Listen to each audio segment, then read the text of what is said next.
Welcome back to Ultra Review, episode number 21. We're here reviewing episodes 9 through 12, and, well, these ones are a bit bizarre to say the least. 9 involves basically, get this. So the episode starts off with Fubushi, and I think it's Soga, I think it is, where they're in one of the pointers, their famous cars they have in this series, and they come across a beautiful woman, and it's like, are you by any chance, Ultra Guard? Yes, we are. Are you by any chance Dan Martian? And of course, they claim to be him, and he's immediately attacked by breaking his hand. So he's out of action for a while. Yeah, and it turns out this whole thing deals with like Android Zero, I think it is. There's also a subplot involving like the whole thing related to that. That relates to like very minor in the episode, the opening sequence. Where then they investigate this school, which are shooting guns. Like, wait a minute, why the heck would kids have machine guns? Well, they're toys. Kind of, yes. They're actually alien weapons disguised as toys. And the patches they wear give hypnotic, meaning the kids are killing each other. And like this owner, this alien, when he transforms, he's a bizarre looking alien. And it's all done in a warehouse. And this is one of those ones where Ultraseven, when he transforms normal size, doesn't go giant size, stays normal size the whole episode. And, like, there was one episode that Dan did where I think it was with the killer. One where he just transformed Ultraseven just to escape a ship. And he's right back to being Dan. And one of these episodes, you actually see him demorph, which is something you don't really see very often in this series.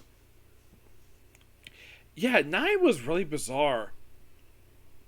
So, yeah, then before he transforms, him and Soga are attacked by, like, toy tanks, planes. Like, what? It is a bizarre episode. It is one of the most bizarre episodes I've ever seen for the series so far. Episode 10. Yeah, this is basically a take on Rear Window. The classic average comedy where a kid with a broken leg spies on his neighbor. You're thinking, wait a minute, a character spying on his neighbor with binoculars and has a broken leg. Doesn't sound very familiar. Yes, it's basically a take on Alfred Hitchcock's Rear Window, except this is not James Stewart, like James Stewart, spying on the late Raymond Burr. This is a kid spying on his neighbor who apparently has sat in the same chair in the same spot for 24 hours. Oh yeah, and this is part of an invasion plan where apparently it takes Dan to the fourth dimension.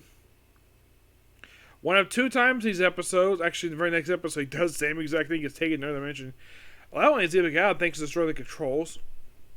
Beat the monster. Yeah, just an alien invasion story. It's really weird with this one. Oh yeah, the kid. The kid is a friend of Anne's.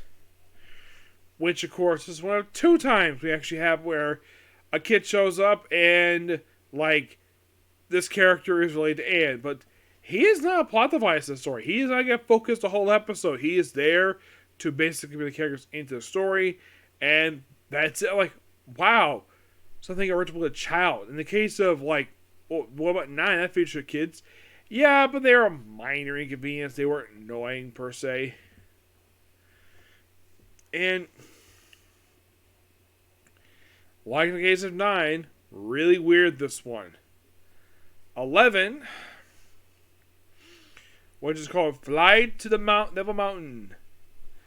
Where this one starts off with a group of hikers. Actually, no, a group of teenagers riding their car, attempt to take a picture, and then someone else take a picture and they all collapse. Yeah, as they explain, this basically the life was stolen.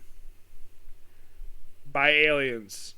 By the way, before this, there was this alien dragon comes down to the surface. And apparently, according to the narration, the Ultra Guard don't detect this. I'm like, that makes no sense.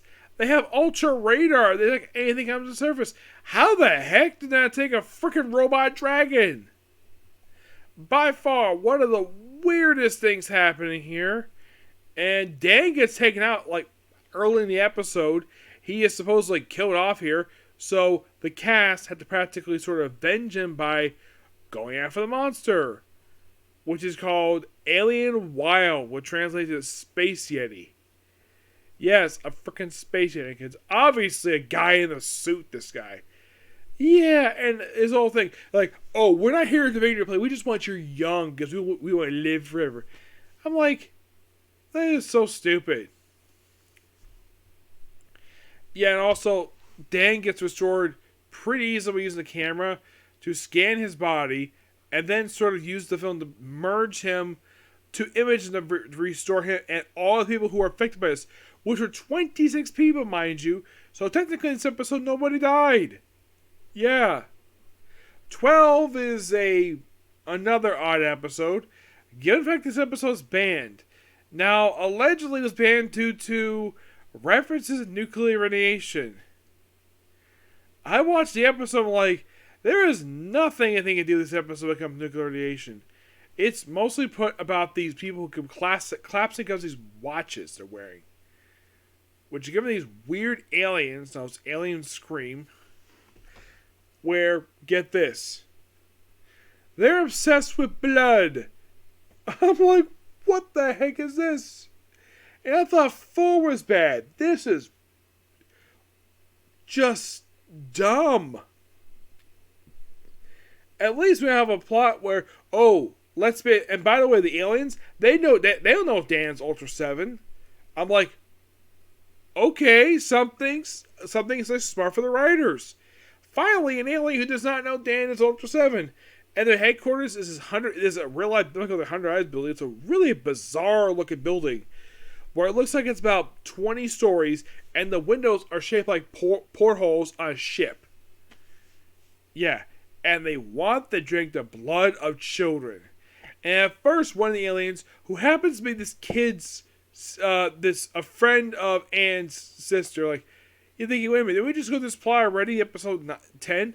Yeah, it's a very simple plot thread. The kid is there. He even gets kidnapped by the boyfriend, who's engaged to her. And, like, oh yeah, the whole engagement was a lie. And at the end of the episode, after the aliens defeated, like, she throws watch in the water. Now, at least in the case of 11, we kind of understand what the plan is. Why the heck did he need blood for? Like, earthling blood. Why? It's like, you basically watch the episode like, okay, so what exactly is their plan? Oh, and by the way, this episode was banned, and apparently this episode never got home media release. I watched via bootleg, and the thing looks awful. Like, my gosh, the character's face looked really bad. There's even shaky cam. I'm like, what the heck? There's even snapshots. Yeah, it's like, is someone taking a picture of basically Ultron fighting the monster episode? Like, what the heck is this? Yes, by far. 4 really bizarre episodes. And we have 18 more of these for my break. So it's like, we start with good, then bad, then really good. Then we go to bizarre stuff. Yeah, as for why, like, I keep reading the stuff exactly why 12 was banned. And I'm like, did they bother watch his episode? Because there's nothing to do with nuclear radiation here. There's no mention of it. It's all about freaking blood. And they banned this episode because of, oh, it has something to do with nuclear radiation. Maybe the alien himself, but not the story of the episode. So, why really is the episode banned? I have no freaking idea. Yeah, but not much to say these episodes. So we move on from there. So that's pretty much a particular view. Please be sure to like, comment, subscribe, turn notifications, and do the dislike button. Next up, we have a comic corner, and then we'll go ahead and watch One Piece. Okay? Next video. Bye.